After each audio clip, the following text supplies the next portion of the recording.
But in game 2 of a 3-game set, Sandy Alcantara, the Marlins ace, will get the ball against one of the more talented pitchers in baseball when he is on the field, Kodai Senga. And here comes the Marlins ace, the right-hander, Sandy Alcantara, for the second time this season. Sandy 4 2/3 on opening day.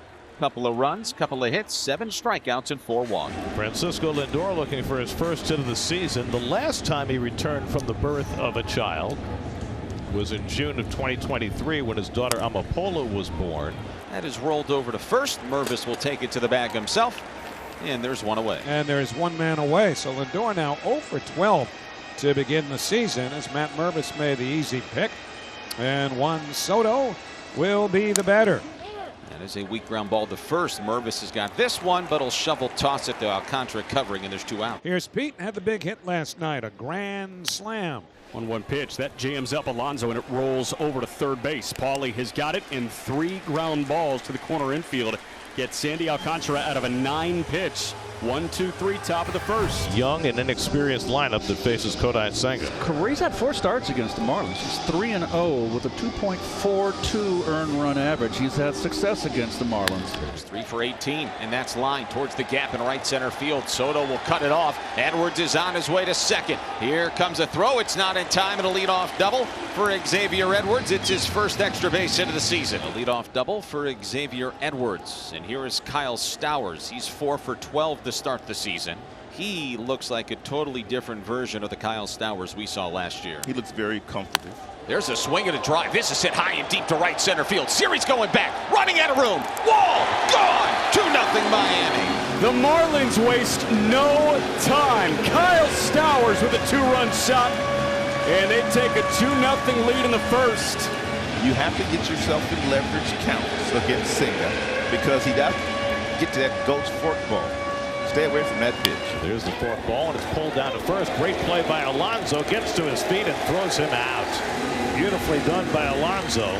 So there was the fork ball from Senga, and he gets the ground ball from Mervis for the second out. 2-1 on the way. Breaking ball popped up, shallow left field. Vientos backpedaling. Nimmo coming in. It's Nimmo's ball. Brandon makes the one-hand catch. Side retired. 2 runs, 2 hits, nobody left. And Brandon Nimmo, the Mets cleanup hitter. In again, Sandy Alcantara, the righty deals. Nimmo cracks one to deep right field. That ball's heading toward the wall and out of here. Brandon Nimmo with his second home run in 2 nights to cut the Marlins lead to 2-1. Right down the middle. If you stay back and that ball's on the doesn't get it on the outside corner, it's over the middle. It's lights out. And Alcantara is right. He does not give up very many home runs. Here's Jonah Bride, the 29-year-old first baseman, to lead off. And a strikeout on a fork ball. There's the first strikeout of the season for Kodai Senga. 1 down in the second. Look at his head tilted. Looks like he's looking up into the grandstands there behind first base dugout. Look at that thing drop off. As a hitter, you've got to make him get that splitter up. Swing and a miss, strike 3. That's the fork ball, and it kind of dives down and in almost like a slider. A lot of fork balls to left-hand batters from a right-hand pitcher is going to kind of fade away, but his comes down and in to a right-hand or a left-hand batter. The 2-1 bounce slowly toward short. Lindor is charging, reaches down, can't come up with it. Hits his glove, rolls behind him, and Myers is aboard. That's a ball you expect Francisco Lindor to eat up. Instead, it kind of chewed on him. Yeah, he's had that dejected look on his face, and as soon as it bounced by, he kind of lifted his head, backing up, just thinking, man, how did I miss that? That was a nice true hop. He had a rush coming in quick. He was going to throw on the run.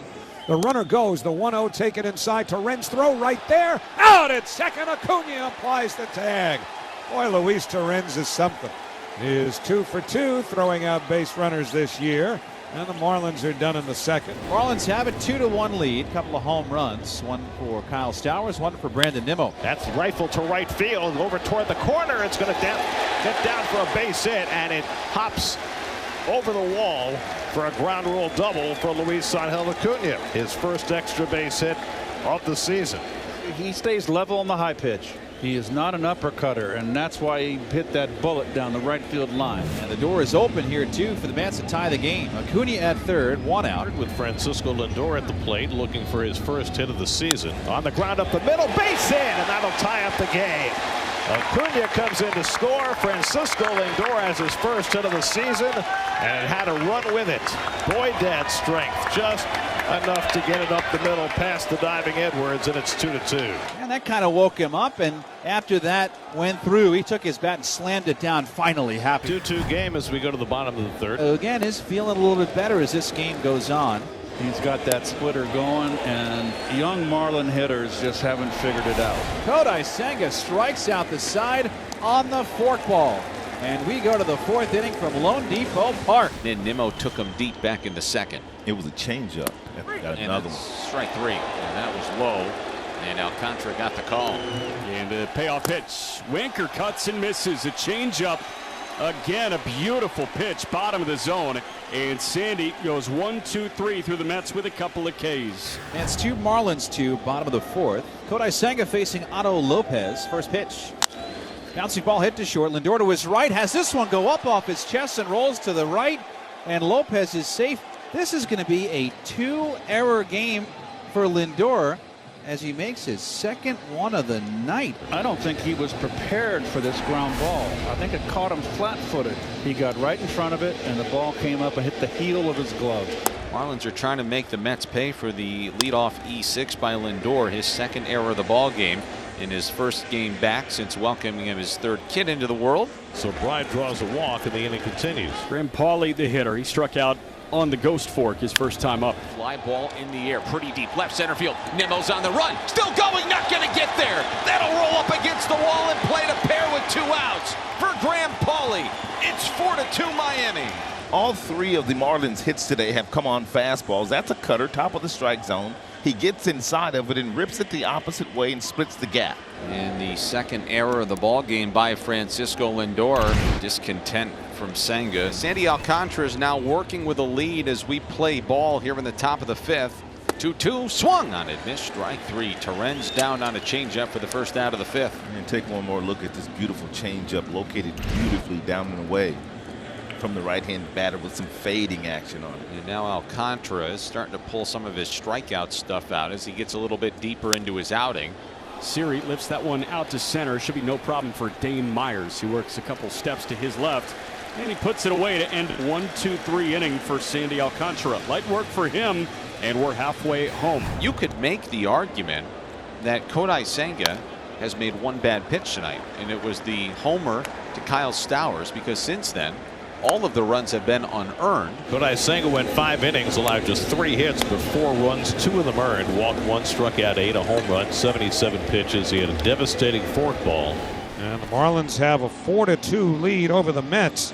Mets will have Juan Soto, Pete Alonso, and Brandon Nimmo due up against the left-hander Anthony Veneziano. And he gets on with a walk.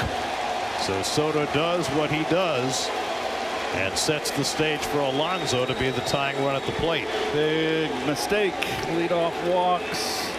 Ground ball, left side, Pauley, Lopez, Mervis, it gets by him. So Alonso will stay at first base. And Nimmo hits one up the middle for a base hit. Alonso to second, he'll pull in there. And the Mets have the tying runs on base with Mark Vientos coming up. This place is going to get loud. We're rocking nearly 14,000 in the building tonight.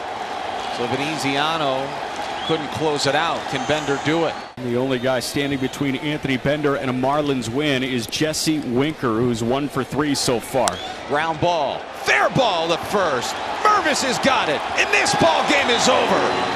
Game 2 belongs to the Marlins, and a decisive Game 3 will come your way tomorrow afternoon. The Marlins down the Mets by a final score of 4-2.